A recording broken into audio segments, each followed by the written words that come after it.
오늘 말씀을 준비하면서요, 문득 옛날 드라마 한 장면이 떠올랐는데요. 예, 여러분들도 아마 다 기억을 하실 것 같아요. 바로 허준이라는 드라마, 벌써 20년 전 드라마인데 한때 뭐 국민 드라마라고 불렸던 아주 유명한 그 드라마였죠. 그 드라마의 에피소드 중에 한 번은요, 그 왕의 처남, 그러니까 왕비의 남동생이죠. 그 왕의 처남이 이제 구안화사라는 안면마비 증상이 생기게 돼서 치료를 받는데, 다른 그 왕궁의 그 의원들이 와서 치료를 하는데 그걸 다 실패하는 거예요. 그러다가 이제 그 허준을 의원을 불러서 이제 치료를 하게 되죠. 마침 며칠 전에 그 허준 의원이 같은 비슷한 증상의 환자를 아주 깨끗이 치료했다는 소문이 돌아서 이제 그가 이제 오게 된 거죠. 그런데요, 이 허준 의원이 이제 치료를 시작하는데 이상한 것이 자꾸 무슨 약을 먹으라고 하고, 또 그 왕의 처남, 그 왕비의 남동생이 좋아하는 음식을 뭐 못 먹게 하고 뭐 그러는 거예요. 예상과 다른 거죠. 빨리 좀 얼굴에 이렇게 좀 침을 놓고 해가지고 이 얼굴이 마비가 오고 비뚤어진 것들을 좀 치료 빨리 했었으면 좋겠는데, 자꾸 이해할 수 없는 그 치료만 하고 시키고 그러고 있는 거죠. 사람들이 참 답답해요. 전에 환자는 그래서 며칠 만에 끝났는데 이게 뭐 하는 거냐고 시간만 보내고 막 이러는 거죠. 그래서 그 치료를 받는 당사자도 답답해하고 그 누이되는 왕비도 뭐 답답해하고 뭐 그러는데, 그때 이제 사람들이 불평을 하는 와중에 이제 허준이 이제 답변을 하죠. 그 왕의 처남에게 나타난 그 얼굴에 나타난 그 안면마비는 하나의 증상일 뿐이라는 거였어요. 지금 몸속에 더 큰 병이 생겨가지고 그 안면마비가 그 증상으로 나타난 거지 그게 병이 아니었다는 것이죠. 그래서 그 허준 의원은 그 환자의 속병을, 그 속에 있는 병을, 더 근원적인 병을 치료하고 있었던 것이고, 뭐 기억하시는 분 계시겠지만 그 병이 뭐 암이었고, 정말 그 드라마답게 드라마틱하게 그 병을 완치해내는 그런 에피소드가 있었습니다. 그러니까 사람들은 다 빨리 좀 눈에 보이는, 또 보기에도 얼마나 흉합니까? 그러니까 그 안면마비 증상을 빨리 좀 고쳐달라고 했지만 그 당대의 명의는요, 그런 증상보다는 그 병이 생긴 원인을 찾아내서 그것을 치료하는 데 집중했던 것이죠. 그것이 좀 보는 사람에게는 답답했던 것이고요. 그런데 사실 생각해 보면 의료라는 것이 그런 부분이 제일 중요하죠. 우리가 가끔 병원에 가서 뭐 이해할 수 없는, 정말 납득 안 되는 그런 검사를 많이 받다가 참 답답해하기도 하는데, 사실 그런 검사를 많이 받는 것도 여러분 그런 거 아니겠습니까? 보다 근원적인 원인을 찾아내는 거 말이죠. 생각해 보면요, 우리에게도 이제 그런 부분이 필요해요. 우리의 외적인 부분, 우리의 이렇게 드러나는 그런 것도 사실 중요해요. 하지만 더 중요한 부분은 뭡니까? 우리의 내면에 있다는 것이죠. 우리의 속사람, 우리 내면. 사실 그렇게 따지면 이 내면적인 게 또 외적인 걸로 드러난다고도 우리가 얘기할 수 있겠어요. 마음속에 걱정이 많으면요, 얼굴이 어두운 법이죠. 이 상담일 같은 거 하시는 분들 얘기를 들어보면 겉으로는 전혀 그런 게 없어 보이는데 때로는 마음속에 엄청난 그 상처와 자괴감, 모멸감 같은 거를 가지고 사시는 분도 많이 있다고 그래요. 하지만 감추긴 감춰도 어딘가에서 표가 나기 마련인 것이죠. 외모적인 게 아니라 말투라든지 성격이라든지 생활 패턴이라든지 드러나기 마련이에요. 그걸 괴로워하다가 상담까지 받으러 오시는 거고요. 여러분, 우리가 신앙생활을 하고 있지만요, 이 신앙생활도 우리의 중심에 관한, 우리 내면에 관한 것이죠. 성경적으로 말하면 그걸 우리의 영혼이라고 할 수 있는데요. 예수님께서도 계속해서 강조하신 부분이 우리의 내면, 우리의 속사람, 우리의 영혼이죠. 그것이 변화되는 것이 중요하다는 거예요. 그것이 우리가 구원받았다고 하는 것이죠. 사랑하는 여러분, 오늘 이 시간 우리 말씀을 우리 함께 나누는 모두에게 하나님의 그런 은혜가 부어지기를 원합니다. 혹시 우리 속사람 안에 말할 수 없는 어떤 상처 있는 과거들이 있습니까? 하나님께서 이 시간 깨끗이 치유해 주시기를 원합니다. 성령께서 이 시간 우리 가운데 찾아오셔서 말씀 속에서 우리의 내면을 고쳐주시기를 원합니다. 그렇게 될 줄로 믿습니다. 오늘 말씀에서도요, 오늘 본문 말씀에서도 이제 우리가 그런 부분을 찾을 수 있어서 제가 그 드라마 생각이 났다고 해서 좀 얘기를 해봤는데요. 이제 그 부분을 우리 함께 보기를 원합니다. 자, 먼저요, 오늘 예레미야 22장에서 그 1절에 보면 하나님께서 예레미야에게 또 이렇게 말씀하세요. 1절을 같이 봅니다. 여호와께서 이와 같이 말씀하시되 너는 유다 왕의 집에 내려가서 거기에서 이 말을 선언하여. 좀 익숙한 말씀이죠. 그래서 예레미야서를 보면은 하나님께서 예레미야에게 어디에 가라는 얘기를 좀 자주 하세요. 그러니까 뭐 토기장이에게 다녀와라, 뭐 흰놈의 아들의 골짜기로 가라, 뭐 이렇게 여러 번 우리가 봤었죠. 근데 이번에는 유다 왕의 집으로 가라. 왕궁에 가라는 거죠. 그리고 왜 하나님께서 꼭 거기에 가라고 하십니까? 거기에 대해서 예언할 게 있다고 하는 건데, 오늘도 바로 왕실 사람들, 왕궁에 있는 사람들, 즉 왕들에 대해서, 왕실 사람들에 대해서 예언을 하라는 것이죠. 그리고 혹시 예상되십니까? 늘 그랬듯이 그 예언이라는 게 멸망하게 될 거라는, 오늘도 마찬가지. 그 왕실 사람들에게 당신들 망한다, 이 왕실 다 멸망한다, 그런 예언이었어요. 5절 6절로 한번 가봅니다. 5절 6절. 5절에 보니까요, 그러나 너희가 이 말을 듣지 않으면 내가 나를 두고 맹세하노니 이 집이 황폐하리라. 여호와의 말씀이니라. 그 왕실에 대한 말씀이에요. 이 집이 황폐하게 될 것이, 왕실이 황폐하게 될 것이라는 거고, 6절에 보면요, 여호와께서 유다 왕의 집에 대하여 이와 같이 말씀하시니라. 네가 내게 길르앗 같고 레바논의 머리이나 내가 반드시 너를 광야와 주민이 없는 성읍을 만들 것이라. 왕실이요, 광야같이 삭막한 곳이 되고 황폐한 곳이 되고 주민이 없는 성읍, 싸늘한 그런 빈 도시 같은 그런 데를 만들게 하시겠다는 것이죠. 멸망의 예언이죠. 왕실에 대해서요. 오늘 말씀이 그런 말씀이에요. 근데 이 예언이요, 이 예레미야를 통해서 주신 이 예언의 말씀이 참 가슴이 아픈 것은 실제로 그렇게 됐죠. 망했어요. 멸망했어요. 알다시피 유다 왕조는요, 남유다 왕조는 멸망하고 말았어요. 그리고 그 최후의, 그 마지막 왕, 최후의 왕이 누구였죠, 여러분? 시드기야 왕이었죠. 이미 우리가 배웠었죠. 시드기야 왕이라는 그 왕을 마지막으로 최후로 유다 왕조가 멸망하고 말아요. 그리고 그 마지막 때는요, 그 마지막 시대의 왕조의 왕들은 하나같이 참담한 최후를 맞이하게 됐어요. 오늘 이 예레미야 22장 말씀이요, 바로 그 마지막 시대 왕들에 대해서 자세하게 예언을 하고 있는 그런 말씀이에요. 자, 여러분 조금 잘 따라오시기를 바랍니다. 같이 한번 우리 보겠습니다. 먼저 여호아하스라는 왕, 여호아하스라는 그 마지막 시대의 왕들 중에서 어떤 여호아하스 왕에 대한 예언이 먼저 나오는데 11절을 한번 보시겠습니다. 11절. 이 여호아하스 왕, 자 11절에 보면요, 여호와께서 유다 왕 요시아의 아들 곧 그의 아버지 요시아를 이어 왕이 되었다가 이곳에서 나간 살룸에 대하여 이와 같이 말씀하시니라. 이 살룸이라는 이름을 가진 왕이 바로 여호아하스라는 왕인데, 그분은 그 요시아 왕의 아들이었죠.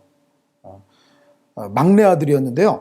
막내 아들이 왕이 되는, 그렇게 됐는데, 그 요시아 왕이 이제 전사를 하면서 갑자기 이제 승하를 하게 되면서 어떻게 보면 얼떨결에 자기가 왕위를 이어받게 되는 왕이었죠. 근데 그 여호아하스 왕, 그 살룸 왕이 어떻게 된다고요? 11절 이어서 보면은요, 그가 이곳으로 다시 돌아오지 못하고 어떻게 된다고요? 12절에 잡혀갔다니, 잡혀간 곳에서 그가 거기서 죽으리니 이 땅을 다시 보지 못하리라. 그분이 잡혀가요.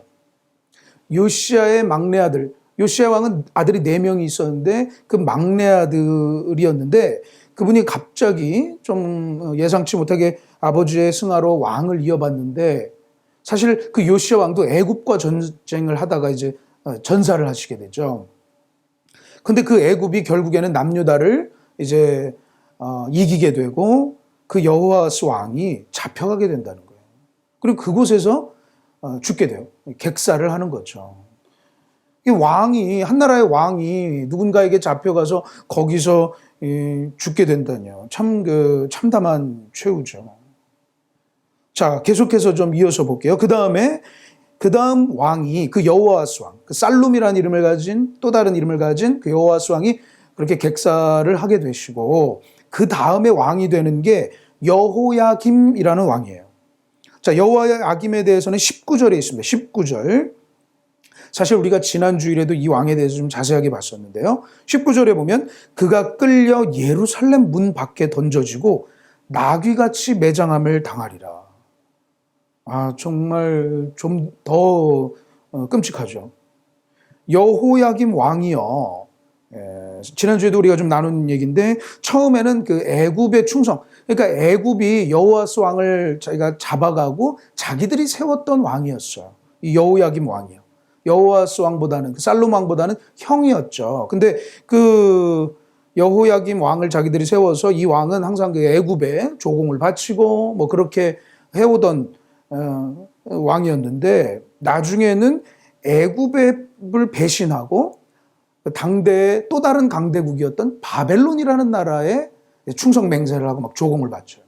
근데 이 왕이 그러다가 바벨론이 또 약해지고 애굽이 세지니까 또 바벨론을 배신해요. 근데 거기에 이제 화가 난 그 바벨론 왕이 그 남유다를 쳐들어와요. 그러니까 이 여호야김 왕이 이게 뭐 어떻게 보면 그냥 코너에 몰리게 된 거죠. 자신이 배신을 하고 배반을 했는데.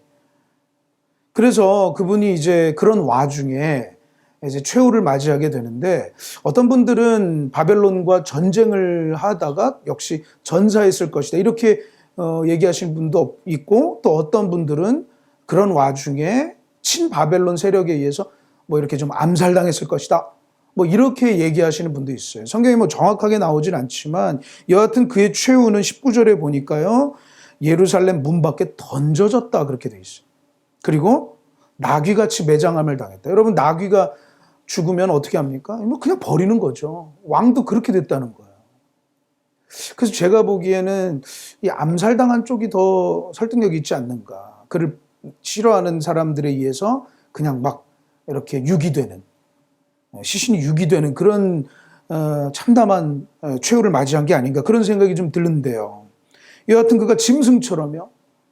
여러분, 한 나라의 왕이 승하하셨는데 온 나라가, 이스라엘은 같이 애곡하는 전통이 있는데 그런 것도 하지 못하고, 뭐 어떻게 시신이 어디 있고 뭐 어디가 무덤인지도 모를 정도로 그렇게 최후를 맞이하게 되는 거죠. 그게 여호야김 왕이었죠. 여러분, 그 뒤에 이어서요, 한 분이 더 나옵니다. 자, 잘 따라와 보세요.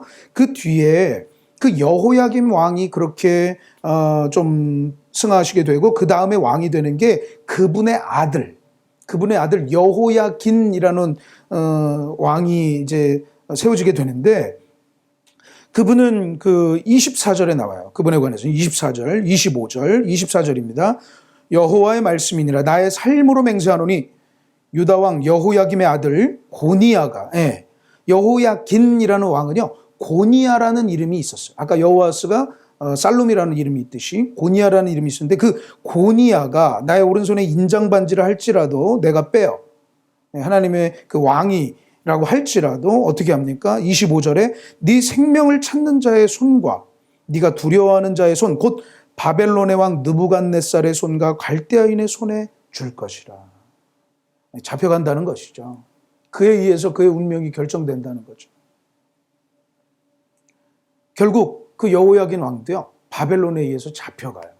그 여호야긴 왕이 바벨론을 배신해서 갑자기 승하하고 그 위에 선대 왕처럼 자기도 얼떨결에 어떻게 보면 왕이 되는데, 바벨론 느부갓네살 왕의 세력이 와서 다 잡아간다. 그걸 이제 1차 바벨론 포로라고 한다고 말씀드렸었죠. 1차 포로예요. 근데 그 여호야긴 왕에 대해서 그가 이제 잡혀가게 될 것이다 얘기하는데 그렇게 되죠. 근데 그 여호야긴 왕에 대해서는요, 조금 그 예언이 조금 더 계속 이어지는데 30절을 한번 보겠습니다. 30절. 자, 30절에 뭐라고 되어 있습니까? 여호와께서 이와 같이 말씀하시니라. 너희는 이 사람이 자식이 없겠고 평생 동안 형통하지 못할 자라 기록하라. 그렇죠. 이 여호야긴 왕이요, 잡혀가는 것도 모자라서 거기서 다시는 왕이 나오지 않고 대가 끊기게 된다, 이렇게 얘기해요. 근데 성경을 보면 그 왕이 아들을 낳긴 낳습니다. 자식들을 낳긴 낳아요. 근데 이거는 이제 그 더 이상 왕으로서의 지위를 얻지 못하게 된다, 이 얘기겠죠. 여호아스, 여호야김, 여호야긴, 이렇게 세 사람에 대한, 세 분의 왕에 대한 예언이 있었는데 하나같이 다 안타깝죠. 그런데 여러분, 여기서 끝나는 게 아니에요.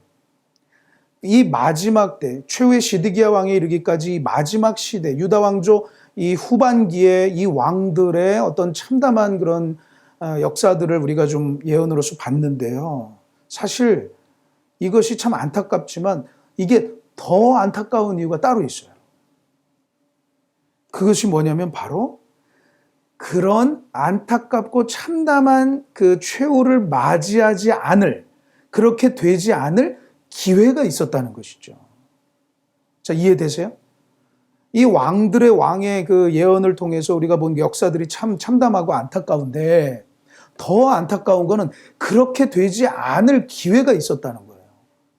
4절로 한번 우리 올라가 볼게요. 4절로 잘 따라와 보시기 바랍니다. 자, 너희가 참으로 이 말을 준행하면 다윗의 왕위에 앉을 왕들과 신하들과 백성이 병거와 말을 타고 이 집 문으로 들어오게 되리라. 무슨 얘기죠, 여러분? 그 왕들과 신하들과 백성이, 자기를 따르는 그들이 병거와 말을 타고 어떤 승리자의 모습이죠. 이 집 문으로 들어오게 되리라. 그 예루살렘 문으로 들어오게 되리라. 그건 뭡니까? 뭔가 좀 왕권이 확립되고요. 왕의 어떤 권위가요, 막 바로 서고 말이죠. 뭐 이런 것들을 얘기하는 거예요. 그렇게 될 거라는 거예요. 그런 예언도 있었어요. 근데 단 조건이 있었어요. 뭡니까? 그 앞에 이 말을 준행하면. 그렇죠. 이 말을 준행하면 그렇게 왕권이 확립되고 뭐 왕의 권위가 바로 서고 하는 일들이 있을 거라고 예언이 있었어요. 근데 그러지 못했다는 것이죠. 그렇다면 그들이 준행해야 될 이 말은 무엇인가? 3절입니다. 우리가 좀 거꾸로 올라가 보고 있는데요. 3절입니다. 뭡니까? 여호와께서 이와 같이 말씀하시되 너희가 정의와 공의를 행하여. 그렇죠. 정의와 공의를 행하는 것, 그것이 바로 그들이 준행해야 될 말이었어요. 정의와 공의. 우리가 성경에서 참 많이 접하는 말인데 이것을 조금만 더, 오늘의 주제는 사실 이거를 다루는 건 아니지만요. 그 정의라는 것은 뭔가 좀 개인적으로, 성경에서 말하는 이 정의라는 게 개인적인 삶 속에서 뭔가 의롭게, 또 정직하게, 또 선하게 이런 살아가는 하나님의 백성들의 삶을 얘기해요. 정의라는 게요. 근데 공의라고 했는데 이 공의라는 것은 조금 다른 것이 사회적으로, 우리 사회적으로 이 재판 과정, 사회를 운영하는 가운데 재판할 일이 있을 때 사실 그것이 이제 사회를 이끌어가는 어떤 뼈대 같은 것이 되죠. 근데 기준이 되고요. 근데 그런 재판 과정에서 뭔가 공평무사하게, 공정하게 재판을 행하는 것. 뇌물 받은 사람, 높은 자리에 있는 사람 봐주고 이런 게 아니라요. 공정하고 공평하고 뭔가 이렇게 공정하게 재판을 하는 것. 그런 걸 얘기하는 거죠. 따로 떼어놓고 보면은요. 근데 여기에서는 정의와 공의가 이렇게 하나의 문구로 이렇게 보시면 좋겠어요. 정의와 공의. 성경에도 정의와 공의를 함께 쓰는 표현들이 참 많죠. 그것은 뭐냐면 바로 그 사회 속에서 정의를 이루어가는 어떤 사회정의의 개념이라고 보면 좋겠어요. 그러니까 이 이스라엘 나라 안에 무언가 의롭고 의로운 사람들이 대접받고 정직한 사람들이 잘 되고 거짓말하는 사람들은 처벌을 받고 공정하게 재판이 이루어지고 뭔가 좀 가진 자, 뭐 위에 있는 사람이라고 봐주 그런 거 없이 공정하게 재판이 이루어지고 하는 그런 사회 정의의 개념이란 것이죠. 그러니까 정리해 보면요, 그 왕들이 정의와 공의를 행하는 것, 정의로운 삶을 자기들이 추구해 가면서 사회 속에 공의를 행하고 하는 것을 그렇게 했더라면 또 그런 것에 관심을 갖고 그렇게 살아갔더라면 이런 멸망을 피할 수 있었다는 것이죠. 그런 참담한 역사, 안타까운 역사를 피할 수 있었다는 거예요. 그런데 오늘 22장에 나오는 살룸이라는 여호아스, 여호야김, 그리고 고니야, 여호야긴 이 왕들은요, 그런 일에 다 무관심했거나 그렇지 못했다는 거예요. 그것이 그들이 멸망하게 되고 안타까운 역사를 흘러가게 했던 것이라는 거예요. 황폐하게 되었다는 거예요. 예레미야 선지자는요, 지금 그것을 지적하면서 경고하고 있었던 것이죠. 오늘의 이 말씀은요, 무엇보다 먼저 우리에게 한 나라의 멸망의 원인이라는 것이, 한 나라가 멸망하게 되고 그 왕실과 왕조가 멸망하는 것은 곧 그 나라가 멸망하게 되는 거죠. 그 멸망의 원인이라는 것이 결국에는 그들 내부에 있었다는 거예요. 그 원인이라는 게 그들 안에 문제였었다는 거죠. 여러분, 사실 가만히 보면 그들 왕들은요, 하나같이 다 비운의 왕들이에요. 우리 제가 인터넷에서 좀 자료를 이렇게 좀 하나 찾아왔는데요, 좀 잘 보이실지 모르겠어요. 그 선대 요시야 왕이 있고요. 그 4명의 아들이 있는데, 여호야김, 시드기야, 여호아스. 먼저는 저쪽에 있는 막내 아들이 이제 왕이 되죠. 그 안에 뭐 스토리가 또 있지만요. 그리고 그 다음에 여호야김, 그리고 그 여호야김의 아들이 여호야긴이 왕이 되었다가 나중에 시드기야라는 왕을 통해서 왕위가 이어지고 이제 멸망을 하게 되는데, 여러분 가만히 이 왕들의 계보를 보고 왕들을 보면요, 다 하나같이 뭐라고요? 비운의 왕들이라고요. 여호아스 왕은요 애굽에 붙잡혀가고, 이 여호야김 왕은 또 뭐 바벨론 까닭에 죽게 되고요. 그리고 여호야긴 왕은 바벨론으로 포로로 잡혀가게 되고요. 또 시드기야 왕도 나중에 이제 바벨론에 의해서 이제 죽음을 뭐 눈을 끔찍하게 뽑히는 뭐 이런 눈을 뽑히는 뭐 이런 일까지 당하는데, 오늘 22장에 나왔던 이 세 왕들은요, 다 하나같이 비운의 왕들이에요. 무슨 얘기냐면 다 그 당대 강대국들에 의해서 휘둘렸다는 거죠. 가만히 보면 말이죠. 그렇잖아요. 서쪽으로는 애굽이라는 강대국이요. 서쪽으로는. 그리고 또 동쪽으로는 바벨론이라는 신흥 강대국들을 위해서 그 가운데 껴가지고 그들이 계속해서 외침을 당하며 그런 역사를 흘러가게 됐다는 거예요. 이리저리 흔들리는 거예요. 근데 꼭 이 부분을 보면 꼭 오늘날의 우리의 역사와 우리의 상황과 좀 비슷하다는 생각을 해요. 지금 우리도 서쪽의 중국과 동쪽의 미국에 의해서 그 강대국들 틈바구니에서 이러지도 저러지도 못하는, 우리 스스로 어떻게 역사를 이루어가는 게 참 어려운 그런 상황에 있죠. 왜냐하면 두 강대국이 막 극심하게 싸우는 지금 역대급으로, 소위 역대급으로 지금 서로 이제 막 갈등하고 있는 상황이라 참 걱정이에요. 섣불리 어느 한쪽 편을 들었다가는요, 이거 뭐 강력한 보복을 우리 당해받고 그럴 수 있는 상황이에요. 참 그런 상황인데, 강력한 이 강대국들의 어떤 침탈과 침략 속에서 이 이스라엘 이 남유다 왕국도 그 왕들이 이렇게 저렇게 된 것이 사실 역사적인 팩트죠. 맞아요. 비운의 왕들이에요.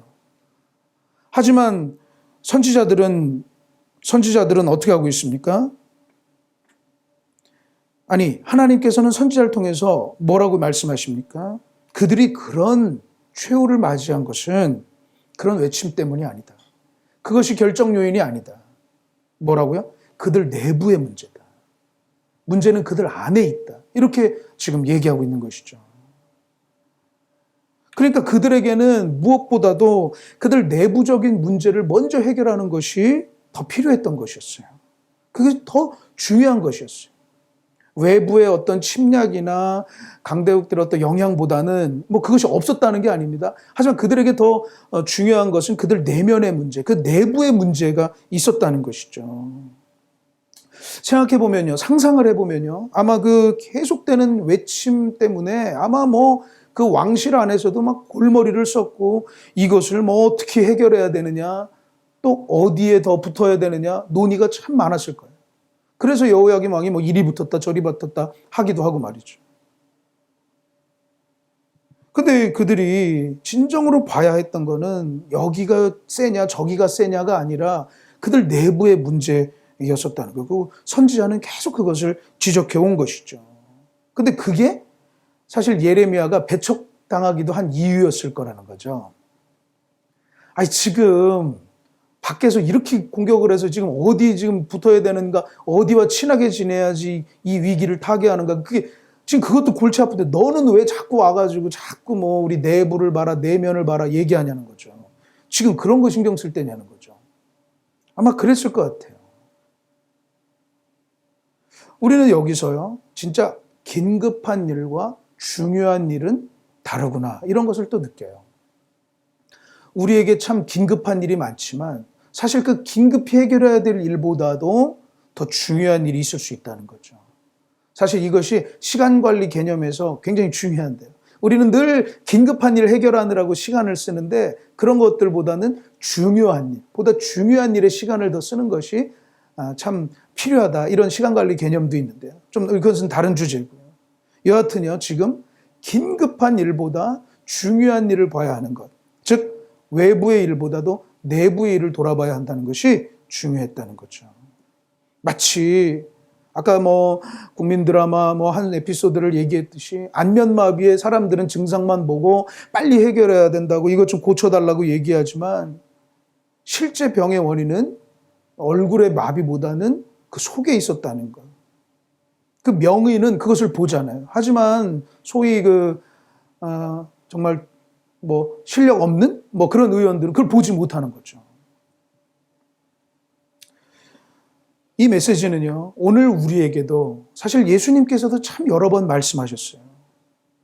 예수님께서도 사람들에게요, 뭐 먹을 때 어떤 에피소드 속에서도 유대인들이 참 그 먹는 거를 가리지 않습니까? 그러니까 제자들이 막 먹으니까 막 또 손을 씻지 않고 먹을 때 왜 그렇게 하느냐 그랬더니 예수님께서 하시는 말씀이 뭐였어요? 입으로 들어가는 게 중요한 게 아니라 입에서 나오는 게 중요하다, 이런 어떤 촌철살인을 하시면서 마음속에 뭐가 있느냐가 더 중요한 거다. 그러니까 그 트집 잡는 사람들의 그 마음을 지적하시는 거죠. 예수님이 뭘 먹느냐 뭐 무시해야 된다, 그런 말씀이 아니라 그보다 더 중요한 건 그 마음속에 뭐가 있느냐, 왜 그렇게 그런 걸 트집을 잡느냐, 사람을 미워하고 하는 그런 마음들을 하신 거죠. 그래서 사람에게 나오는 그것이 그 사람을 더럽게 한다라고 말씀하셨어요. 중심이죠. 그 우리의 내면이죠. 그토록 그 비판하셨던 바리새인들에 대해서도요, 항상 그 비판하시는 내용이 왜 이렇게 외식하느냐 말이죠. 외식하느냐. 그러니까 바리새인들은 항상 그 겉모습은 이렇게 하지만 속에는 없다는 거예요. 하나님을 섬기는 것처럼 보이지만 속에는 하나님 사랑하는 것도 없고, 하나님 말씀에 부모님을 잘 공경해라는 말씀을 뭐 잘 지키는 것 같지만 사실 부모님에 대한 애정도 없고, 뭐 이런 모습을 계속해서 지적하시죠. 그래서 잔과 대접에, 이 누가복음 11장에 나오는 말씀인데요, 너희 바리새인은 지금 잔과 대접의 겉은 깨끗이 하지만 너희 속에는 탐욕과 악독이 가득하도다. 누가복음 11장에 그렇게 지적을 하고 계십니다. 이것은 꼭 바리새인에게만 하셨던 말씀은 아니에요. 예수님의 산상수훈을 보면은요, 뭐 간음하지 말라고 얘기하시면서 간음하지 않는 게 중요한 게 아니다. 뭐라고 얘기하십니까? 마음속에 음욕을 품은 사람은 다 간음한 거다, 이렇게 얘기하시죠. 아주 철저한 거죠. 그러니까 예수님은 그 내용이, 그러니까 간음을 했냐 안 했느냐가 중요한 게 아니라 마음속에 뭐 이런 그런 마음을, 나쁜 마음을 품는 것부터 우리가 봐야 된다는 거죠. 항상 예수님이 강조하신 게 그거죠. 오늘 말씀을 우리가 좀 접하면서요. 그들의 그 어떤 멸망과 황폐해지는 원인이 그들 내면에 있다는 것을 우리가 보면서요. 내부에 있었다는 걸 보면서요.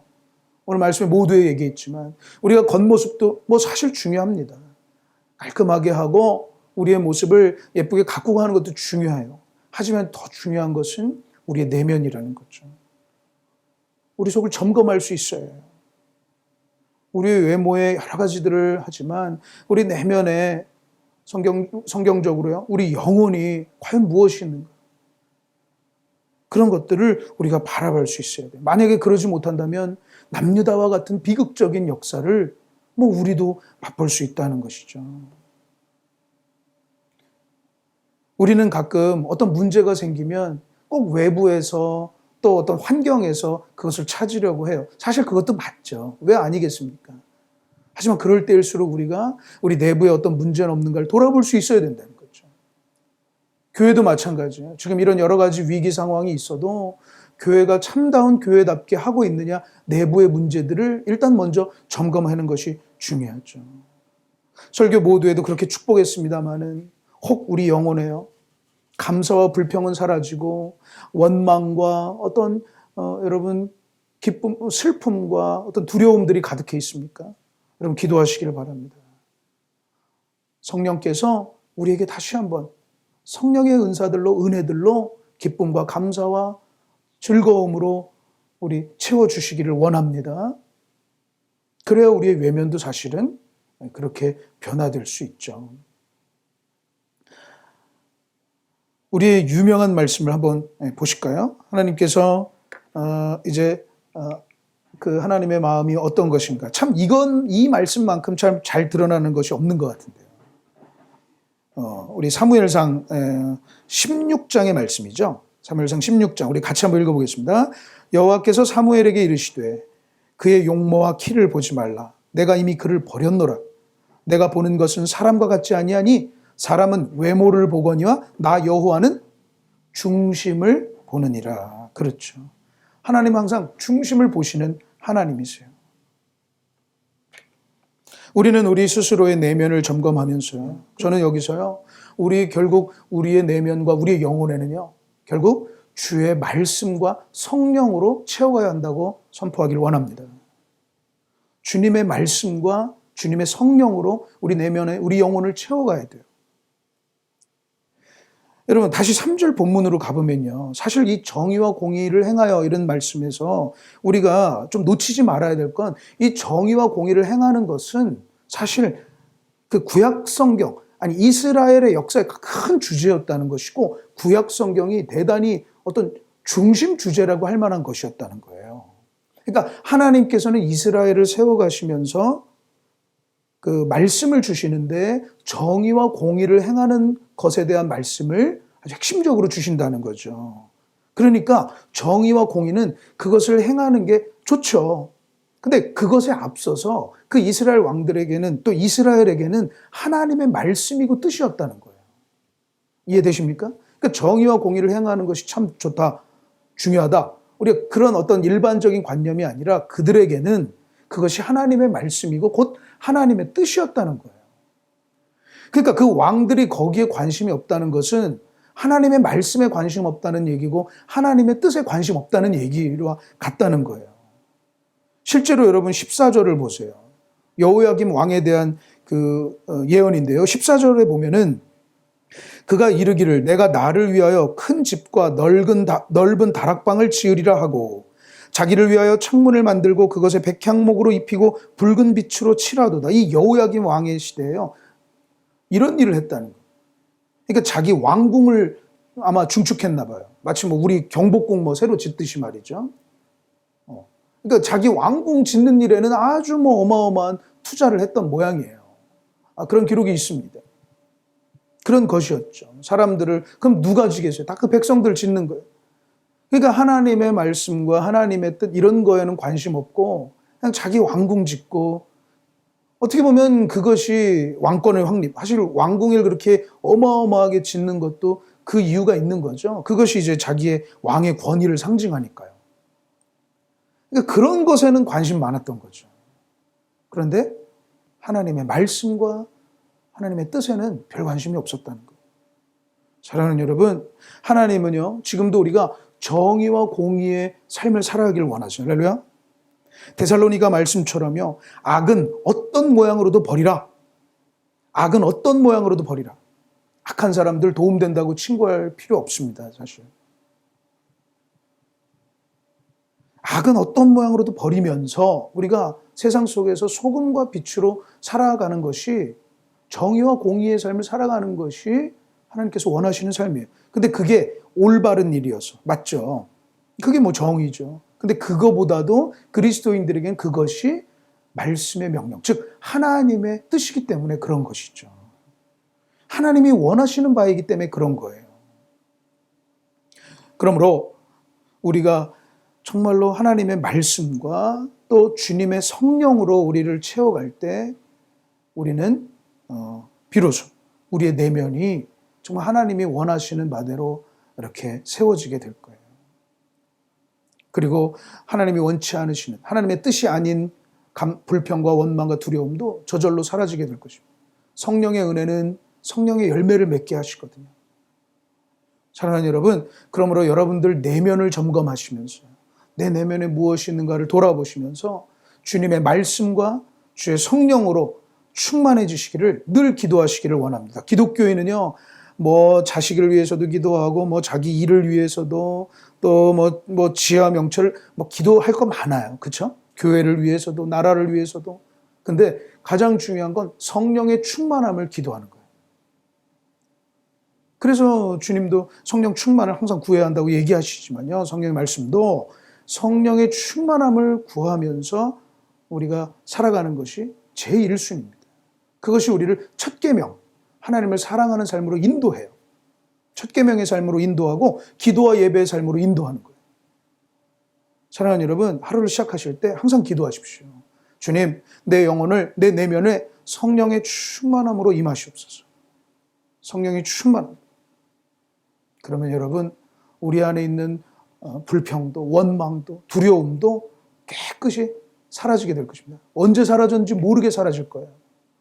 성령이 주시는 평화와 평안과 기쁨이 우리 안에 넘치게 될 줄로 믿습니다. 늘 그렇게 가장 우선적으로 기도하시게 되기를 원합니다.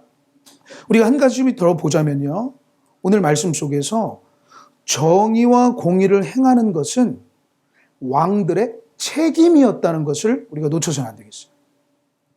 자, 첫 번째는 뭐였죠? 그들이 멸망하게 된 원인이 외부의 침략도 물론 있었지만 그들 내부의 문제가 더 중요한 문제였다. 자, 두 번째는 뭐라고요? 그 정의를 행하는 것, 정의와 공의를 행하는 것이 그 왕들의 책임이었다는 거예요.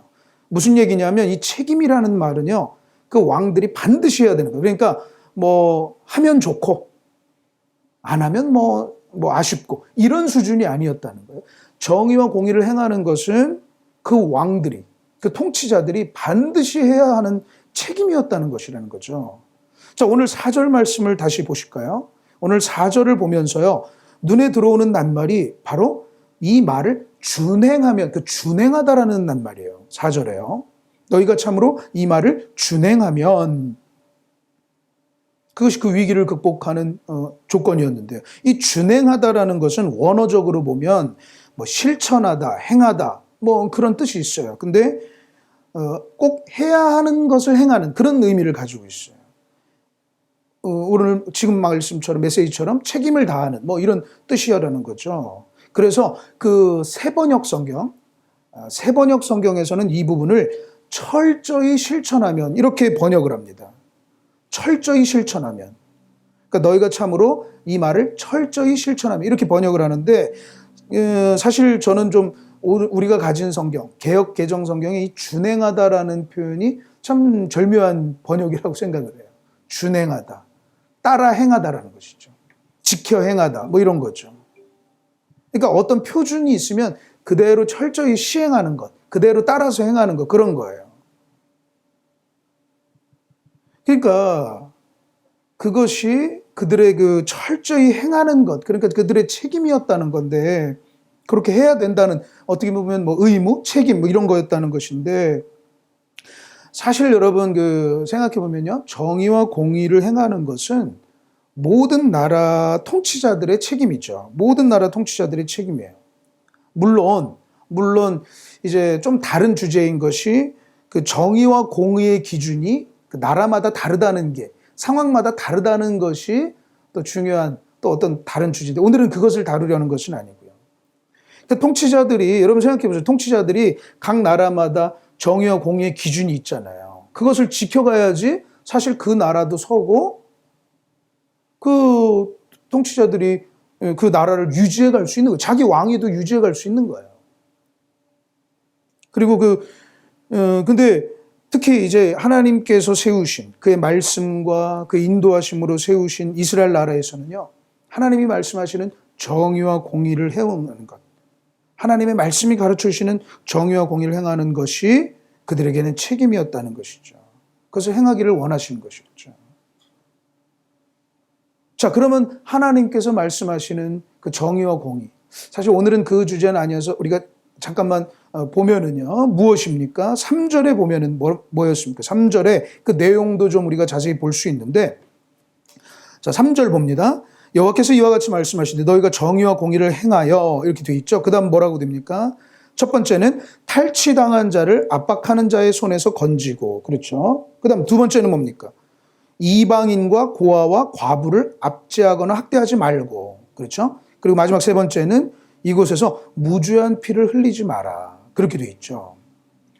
그러니까 탈취당하는 자를 압박하는 자의 손에서 건지고, 뭐 이방인 고아와 과부를 압제하거나 학대하지 말고 무죄한 피를 흘리게 하지 마라, 이런 세부적인 내용, 뭐 오래전부터 있었던 것이었어요.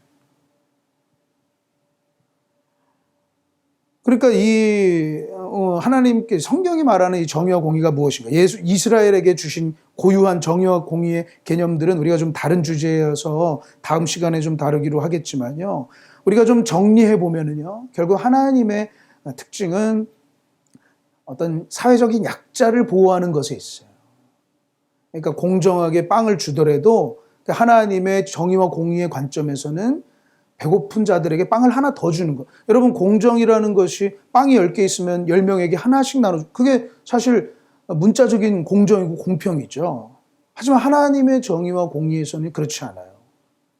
배부른 자들에게는 빵 반쪽만 줘도 되고요, 가난하고 배고픈 자들에게는 빵 1개 반을 주는 그런 모습이 필요한 거죠. 그래서 통치자가 또 필요한 건데요. 여하튼 이런 사회적인 약자를 보호하고, 뭐 그 뒤에 뭐 억울한 자 없이 공정하게 하는 그런 것도 참 중요한데, 오늘 참 요즘에 많은 신문지상에서 나오죠. 억울한 사람들이 왜 이렇게 많은지요, 말이죠. 근데 여하튼 그런 것들이 되는데, 이 사회 정의를 실천해 나가는 것. 물론 오늘날에는 그것이 이제 법이 그것을 하고 있지만, 사실 그 당시에는 법보다 위에는 왕의 권위가 사실 법을 능가한다고 볼 수 있는데, 이스라엘에서는 그 왕의 권위보다도 하나님의 말씀이 더 권위 있다고 보면 되겠죠. 뭐 어떻게 보면 고등한 사회겠죠. 근데 이 예레미야는요, 이 왕의 집이 그러한 자신의 권위보다 위에 있는, 그러니까 이스라엘 고유에게는 법보다 위에 있는 왕의 권위보다도 하나님의 말씀이 위에 있는 것인데, 그 하나님의 말씀이 가르쳐 주시는 그 사회적인 약자를 주로 보호하는 어떤 그런 정의와 공의를 행하는 그 책임을 다하지 못했다는 것이죠. 그리고 결국 망하게 되었다는 거예요. 사실 그 신명기 말씀을 보면은요, 17장에 이런 말씀이 있습니다. 신명기 17장 18절 19절인데요. 한번 보실까요? 그가 왕위에 오르거든 이 율법서의 등사본을 레위 사람 제사장 앞에서 책에 기록하여 평생에 자기 옆에 두고 읽어 그의 하나님 여호와 경외하기를 배우며 이 율법의 모든 말과 이 규례를 지켜 행할 것이라. 그렇죠. 왕의 권위보다도, 일반적인 나라에서도 법이 있습니다. 근데 그 법보다도 왕의 권위가 더 강한 것이 왕조의 특성인데, 이스라엘의 왕조에서는 그거보다도, 그 왕의 권위보다도 하나님의 말씀이 위에 있어요. 그래서 왕에게도 항상 율법서를 옆에 두고 그것을 항상 연구하고 배우는 것이 진짜 중요하다라고 가르쳐 주는 거예요. 정의와 공의를 행하라는 것이죠. 그게 책임이었다는 것이죠. 그것은 무슨 얘기입니까? 오늘 말씀 속에서 그들이 그렇게 멸망하게 된 것은 그 책임을 다하지 못했다는 거예요. 그러니까 그들이 나쁜 사람들 뭐 이런 개념이 아니라 그들이 해야 할 책임을 다하지 못했다는 거예요. 결국 망하게 되었다는 것이죠. 이 말씀을 보면서 오늘 우리를 바라보면요, 우리에게도 책임이 있어요. 그리스도인으로서의 책임이 있어요. 책임이라는 것, 그리스도인의 책임이라고 한다면 그리스도인으로서 지켜야 할 것, 또 행해야 할 것이 있다는 얘기가 되겠죠. 보통 여러분 세례를 받으면서 그 서약을 하시죠. 여러분 하셨죠? 세례를 받기 위해서 저에게 교육을 받으신 분들 참 우리 같이 공부했었어요. 그래서 그리스도인을 되면은 여러분이 세례 받으시면 이렇게 하면 안 됩니다. 이거 지켜야 됩니다. 또 이렇게 해야 됩니다. 그리고 또 이렇게 살아야 합니다. 목적이 바뀝니다. 좀 여러분 혹시 충격받지 않으셨어요? 야, 이렇게 지켜야 할 게 많고, 야, 이렇게 하면 안 되는 게 있었나? 아, 또 이렇게 해야 되나? 아, 이거 혹시 뭐 그런 거 없으셨어요? 부담되는 것? 한마디로 오늘 말씀처럼 복음에 합당하게 사는 삶이 필요한 것이죠. 복음에 합당하게 살아요. 방금 얘기한 것처럼 어떤 분들은 그런 것을 교육시키면요, 참 부담스럽게 받아들이시는 분도 있어요. 사실 그럴 수 있어요. 가끔 뭐 내가 왜 교회를 다녀가지고, 내가 왜 세례는 받아가지고 이렇게 살아야 되나? 왜냐하면 안 해야 될 것도 많고, 또 해야 될 것도, 관심 가져야 될 것도 많고, 그렇잖아요. 그리스도인이 되면, 여러분 세례를 받으신 분이라면 이거 하면 안 됩니다. 이렇게 하면 안 됩니다. 술을 드시면 안 됩니다. 담배를 피면 안 됩니다. 뭐 이렇게 하면 안 됩니다. 거짓말을 하면 안 됩니다. 사기를 치시면 안 됩니다. 또 정직하게 해야 됩니다. 자기 일에 대해서 성실하셔야 됩니다. 또 친절하셔야 합니다. 그리고 또 이제 교회에 관심 가지셔야 됩니다. 하나님 나라의 일에 관심 가지시고 또 거기에 대해서도 자신의 물질도 드릴 수 있어야 합니다. 뭐 이런 여러 가지 책임들이 있었어요. 하지만요, 여러분, 그 책임을요, 한마디로 아름다운 책임이라고 얘기하고 싶어요. 아름다운 책임. 무슨 얘기냐면 그것은 그러니까 뭐 하면 안 되고 이거 하면 안 되고 그거 하면 큰일 나고 이거 하면 벌 받고 이런 개념이 아니라 그런 책임을 통해서 하나님께서 그리스도인들을 통해서 하시고 싶은 일이 있다는 거예요. 내가 그 책임감을 가질 때, 맞아, 나는 세례받은 성도야 하는 그런 책임감을 가질 때 하나님께서 그런 이들을 통해서 하시고 싶은 일이 있었다는 거예요. 우리의 책임은, 그리스도인의 책임은 하나님 나라의 사역을 위한 것이라고 할 수 있어요. 아름다운 책임이죠. 그러니까 성도로서, 그리스도인 성도로서 책임을 다할 때, 나의 책임을 할 때, 또 그리스도인 아버지로서, 그리스도인 어머니로서, 그리스도인 할머니로서, 혹은 그리스도인 아들로서, 딸로서 주어진 책임이 있다고. 지켜야 할 것이 있고 해야 할 것이 있어요. 근데 그들을 위해 기도하는 것, 복음을 전하는, 그들을 섬기는 이런 많은 일들이 있어요. 그리고 그것을 해낼 때 하나님께서는 그것을 통해서 하나님의 일들을 해나가신다는 거죠. 여러분, 하나님의 일이 무엇입니까? 하나님의 일은요, 근원적으로 복을 주시는 일이에요. 하나님의 형상을 담은 자신의 형상들, 인간들에게 복을 주시는 거예요. 그래서 하나님이 인간을 만드실 때도 복을 주셨잖아요. 무슨 어떤 분들은 뭐 하나님이 뭐 꼭 지옥을 만들어 놓고 그냥 너 잘하나 보자, 너 걸렸다, 잘 걸렸다. 아니에요. 하나님은 근원적으로 축복하시는 하나님이에요. 성경이 그것을 증명하고 있어요. 그래서 예레미야 선지자를 통해서도 계속해서 얘기하는 게, 여러분 그게 뭐 저주하겠다는 겁니까? 너 멸망 당해봐라 하는 겁니까? 아니에요. 제발 돌아와야 되기 때문에, 복 주시는 하나님께 돌아와야 되기 때문에 엉뚱한 데 신경 쓰지 말고 그래야 해서 계속해서 얘기하는 것이죠. 만약 우리가 그리스도인으로서의 책임, 성도로서의 책임을 우리가 다할 수 있다면 하나님은 우리를 축복의 통로로 삼으실 것입니다. 축복의 통로로 삼으실 거예요. 기대되지 않으세요, 여러분? 그리스도인의 책임으로 살아보세요. 하나님이 여러분의 삶을 통해서 축복하실 거예요. 여러분의 어머니를 여러분을 통해서 축복하신다고요. 여러분의 자녀를 여러분을 통해서 축복하신다고요. 어머니, 그리스도인 어머니로서 책임다하는 사람들을 위해서 축복하신다. 그게 하나님의 뜻이에요. 끝으로 우리가 빌립보서 1장을 함께 나누고 마무리하고자 하는데요. 하나님의 뜻이 잘 담겨 있어요. 빌립보서 1장 10절로 11절입니다. 우리 같이 한번 읽습니다. 너희로 지극히 선한 것을 분별하며 또 진실하여 허물 없이 그리스도의 날까지 이르고, 그렇죠. 우리에게는 그렇게 되기를 원하시고, 11절에 예수 그리스도로 말미암아 의의 열매가 가득하여 하나님의 영광과 찬송이 되기를 원하노라. 이것이 하나님의 뜻이었어요. 의의 열매를 가득가득 맺는 거예요. 그리스도인의 책임을 다하며, 그리스도인의 책임을 깨달으며 다하며 살아가는 사람들에게 하나님은 그리스도로 말미암아 의의 열매를 많이 맺게 하실 것입니다. 사랑하는 여러분, 우리가 무엇보다 먼저 우리의 내면, 우리의 영혼을 돌보며 주의 말씀과 성령으로 충만해지기를 애쓰시고요. 또 우리에게 주어진 책임을 다하는 삶을 살아가시게 되기를 주님의 이름으로 축원드립니다. 하나님께서는 남유다에 주신 멸망이 아닌 큰 번영으로 놀라운 은혜로 우리에게 함께 내려주실 줄로 믿습니다. 같이 기도드리겠습니다.